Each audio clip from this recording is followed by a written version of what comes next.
The Ahsoka Season 2 panel just ended at Star Wars Celebration. It's a trap! And this might be the greatest season of Star Wars ever. It's a trap! As Dave Filoni, Jon Favreau, Rosario Dawson, and Hayden Christensen came out on stage and dropped bombshell after bombshell after bombshell of crazy news about this second season of Ahsoka. From confirming that Baylan Skoll has been recast as Rory McCann and even showing him on screen, to revealing insane concept art that shows Night Sisters fighting New Republic officers, showing Sabine and Ahsoka fighting some 20-plus foot tall droid, giving even more teases towards the World Between Worlds and Abeloth, and to top it all off, a concept design of Chopper using a minigun. And if that wasn't enough, Dave Filoni himself just kept on giving us more information about the plot of Season 2. Like, yes, Hayden Christensen will be back for Season 2 as Anakin Skywalker, the Mortis gods will play a huge role in Season 2, and Admiral Ackbar returns to go head-to-head with Grand Admiral Thrawn. And Dave Filoni even went on stage and said this. Being in a different galaxy affords me the ability to really take big swings and not interfere with the galaxy that we know, right? Right. And so I can take chances, and you will see things you've never seen before. You will encounter things that you've never seen before. So half of it is a really, really big battle. Yeah. There is going to be a war in our Star Wars, like an all-out throwdown. Confirming that he will be doing insane stuff in the Peridia galaxy while doing a classic war in the known Star Wars galaxy between Grand Admiral Thrawn and the rest of the New Republic. You'll see a lot more of Ezra. You'll see a lot more. Hera is going to get back into it, and she'll be much more directly part of the action. Because you guys made such a big deal about it, I put a lot more Chopper in. And so... And because of the way you guys are about it, he does some really messed up stuff. I don't know why he does these things, but they all seem to like it. And then because you guys asked for it, and because John's been playing with him so much and I want my toy back, we put Zeb in Ahsoka now. So and yes, Zeb Orrelios will be in Ahsoka Season 2, rejoining the Rebels crew. And that is just the tip of the iceberg. This panel for Ahsoka Season 2, although it didn't reveal any trailers or anything like that, might be the biggest thing of the entire weekend, and this second season will go down as one of the greatest pieces of Star Wars content ever. So let's start with what should be crazy news, but it's not, because Ahsoka Season 2 is going to just do insane things to the lore of Star Wars, and that is the news of Hayden Christensen returning for Season 2. This show takes place long after the original trilogy, so Hayden Christensen's character of Anakin Skywalker is long dead. However, in Season 1, his return in the World Between Worlds sequence in Episode 4 and 5 of Ahsoka has become one of the most iconic scenes in recent Star Wars.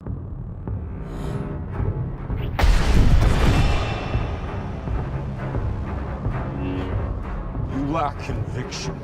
And in the final scene of Ahsoka Season 1, we see Anakin's Force Ghost watching over Ahsoka and Sabine on Peridia. So although it is confirmed that Hayden will be in Season 2, we don't really know how. Will it be another flashback to the Clone Wars, possibly having Ewan McGregor show up as well? Or will he continue to be a Force Ghost on Peridia, even though Anakin's Force Ghost has not appeared anywhere else since 1983 at the end of Return of the Jedi? Well, all of that is still up for debate. All we know now is that Hayden will be in Season 2. And that brings us to another character who is returning for Season 2 that might surprise some fans. Sadly, a few months before Ahsoka Season 1 aired, Ray Stevenson, who portrayed Baylan Skoll in Season 1, sadly passed away. And during this Ahsoka Season 2 panel at Star Wars Celebration, Dave Filoni gave this incredible speech about how important Ray Stevenson was and how incredible of a guy he was to work with and all this incredible stuff. He even talked about how it was so hard for him to continue writing this character without Ray. However, he did go on to say that after talking with Ray's family and really taking the appropriate time to figure it all out and do it in the best way that he believed Ray would want, he decided to continue the incredible character of Baylan Skoll and recast him. And for the last couple months, the rumors have been running wild that Rory McCann, who played the Hound in Game of Thrones, will be Baylan Skoll. And that was confirmed at this panel, as they even showed this image on the screen, showing Rory in the iconic Baylan Skoll outfit, supporting a beard very close to Ray Stevenson's. Now tell me in the comments what you think about this. Obviously, it's a really hard situation with the sad passing of Ray Stevenson,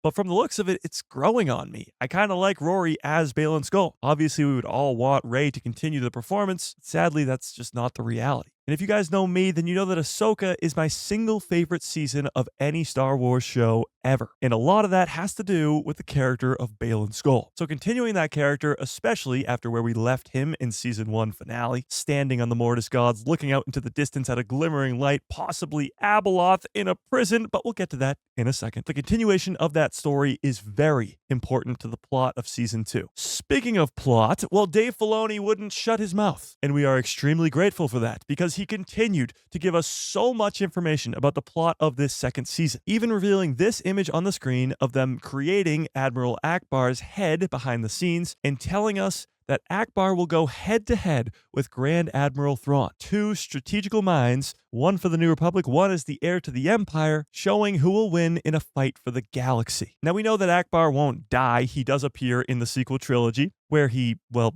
dies, but he will be in Ahsoka Season 2, and he will have his moment. He's a war hero who helped destroy the second Death Star.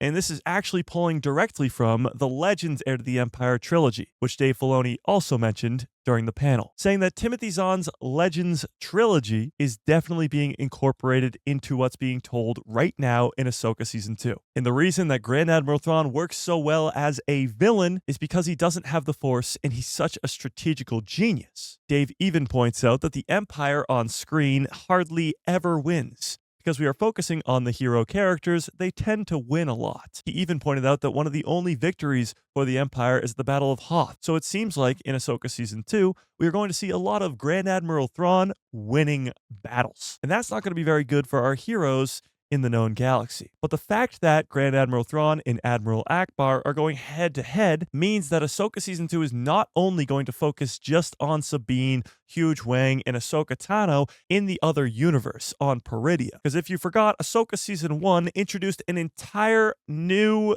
galaxy to the galaxy far, far away. And Ahsoka and the others are trapped there. So for a while, a lot of fans were assuming that Ahsoka Season 2 would just be about their story on that planet. I mean, there's a lot of story to be told there. If they are truly introducing Abeloth and doing the story with the Mortis gods, that alone is enough story for 8 episodes. Now you're incorporating the other galaxy with Admiral Ackbar, Grand Admiral Thrawn, Hera Syndulla, Chopper, Ezra. How is this whole story going to be told in just 8 episodes? Well, that brings us even more perfectly to the concept art that I was talking about before. Now, the first couple things that were shown on the screen were models. There was models of the Ghost in a hangar with a bunch of X-Wings and other ships, but the models that were really interesting to me were these. On the right-hand side, you see Ahsoka and Sabine coming out of some coconut-looking thing, and around them are these figures. They look human-sized, but they are crawling out of the ground, almost like undead creatures. Now, we did see the Night Sisters bring back to life stormtroopers in Season 1. However, those Night Sisters did leave Peridia with Grand Admiral Thrawn. Now, there will be a lot more Night Sisters in Season 2. We'll get to that in a second. But it's not the Night Sisters that are creating these monsters in front of Ahsoka and Sabine. It's likely that this is Abeloth. Now, a very quick rundown on who Abeloth is for those of you who don't know what I'm talking about. Abeloth is one of the creepiest looking things in Star Wars, and in Legends, it's explained that she is the mother of the Mortis gods. She's originally a mortal being, but she becomes immortal when she goes for a swim in the Fountain of Power in the Pool of Knowledge. All that power quickly corrupts her, and she becomes a very powerful evil being. So powerful that the Mortis gods, the Father, the Daughter, and the Son, the living embodiment of the light side, the daughter, the living embodiment of the dark side, the son, and the living embodiment of the balance between them, the father, have to imprison this creature for the rest of eternity. The Mortis gods are introduced in the Clone Wars animated series, but Abeloth is nowhere to be seen, because we believe at that point she is still in that prison. So you might be saying, Mike, if she's in a prison, well then how is she going to be the main villain of the Ahsoka Season 2? I mean, you're not wrong. It's a great question. Well, in that Clone Wars arc, where we go to Mortis, those Mortis gods, well, they die, leaving Abeloth the ability to escape this prison. Without the guards there to keep her in, there's nothing holding her back. And it seems like Season 1 was explaining that she's calling out to Baylan Skoll to come let her out of this prison. But all that Abeloth stuff is just speculation for now. All these concept designs, Admiral Ackbar versus Thrawn, Hayden Christensen coming back, all this is real, confirmed by Dave Filoni, Jon Favreau, Rosario Dawson, and Hayden Christensen on the stage at Star Wars Celebration. So getting back to this image, on the right side, it looks like Abeloth could be bringing these creatures to life, attacking Sabine and Ahsoka. Now on the left side of this image, it's even crazier. Ahsoka stands at the door of what looks to be this massive temple of sorts. On the door, we see very familiar, I guess, markings, circles if you will. Very similar to the world between worlds. Now, if Ahsoka still is on Peridia, it looks like she is in a snowy location, possibly on top of a mountain. Could this be the entrance to Abeloth's prison? Maybe. Either way, whatever this building or temple is, it's gonna be pretty damn important. I do think whenever Ahsoka enters this temple, it will trigger something in her mind. Because although I did mention that Clone Wars arc with Anakin, Ahsoka, and Obi-Wan going to Mortis, all three of those characters had their minds wiped when they left, so they don't remember what happened there. This might give the opportunity for Ahsoka to remember, while also informing the audience who the Mortis gods are, how they work, and what happened. And that brings us to this other concept art. Honestly, guys, this is where the speculation runs wild. Ahsoka is standing here with her lightsaber ignited, and there is a massive hand on the wall. At first, I was like, are they going to be making Abeloth this enormous being? But then, when we look at this next image, it looks to be a droid of some sort. Maybe a protector put in place by the Mortis gods to keep visitors out, or maybe even to keep Abeloth in. And it gets even crazier, as in this image, we see the same droid-looking thing flying towards Sabine. Now, all this really makes me think back to Season 1, when Grand Admiral Thrawn and the Night Sisters are trying to leave Peridia as fast as possible, and we're all sitting here like, why are they trying to get out of here so quickly? I wonder what they're running from. Clearly, Thrawn, the genius that he is, put 2 and 2 together and figured out what was going on this planet. He was there for about 11 years, so he definitely found those Mortis god statues, and I'm sure he already knew a thing or two about the ancient myths of these characters. Maybe he even came into contact with this weird flying creature. But Ahsoka Season 2 is going to really show us what Thrawn was running from. Now, this next picture shows Sabine and Ahsoka back to back with their lightsabers ignited, surrounded by something. Could this be Abeloth related, or could it just be the bandits? Because in this next image, we see Shin Hati, who sort of became the leader of the bandits at the end of Season 1. And it looks like she's going toe-to-toe with Hu Yang, who's looking like General Grievous. I mean, this panel was absolutely insane. I thought we were going to get like a little sneak peek. No. We're going to give you all these incredible concept designs, give you a ton of the plot for Season 2, and we'll throw in the fact that Hayden Christensen's coming back, but that's like nothing. Because when you look at this art, it's telling a story that's far bigger than a second season of an 8-episode television show. But let's continue. Those were all the images from Peridia. Now we have the concept art from the known Star Wars galaxy. Here we have Thrawn's right-hand man, Enoch, slicing and dicing a New Republic officer. We also see 3 Night Sisters using Night Sister magic to kill more New Republic officers. We see the classic Dothamirian bow and arrow, or bow and magic. And it's clear that Thrawn's going to have this army of Night Sisters that are pretty much unstoppable. Then we see Thrawn sitting on what looks to be his Imperial throne, looking at some sort of map, probably one that's going to show us how much of a genius he is during a fight. And he's just going to outsmart everybody. Now, I will say, although they revealed this whole plot between Grand Admiral Thrawn and Admiral Ackbar, and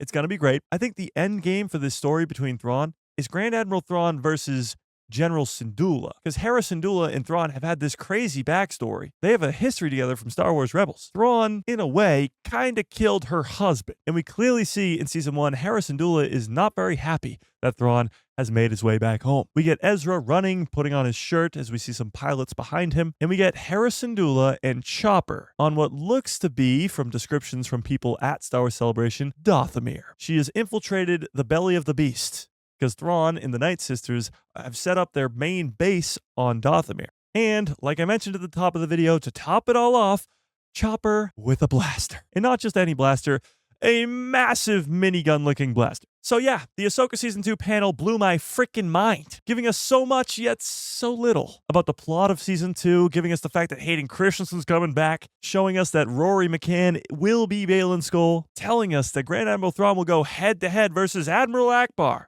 It's a trap!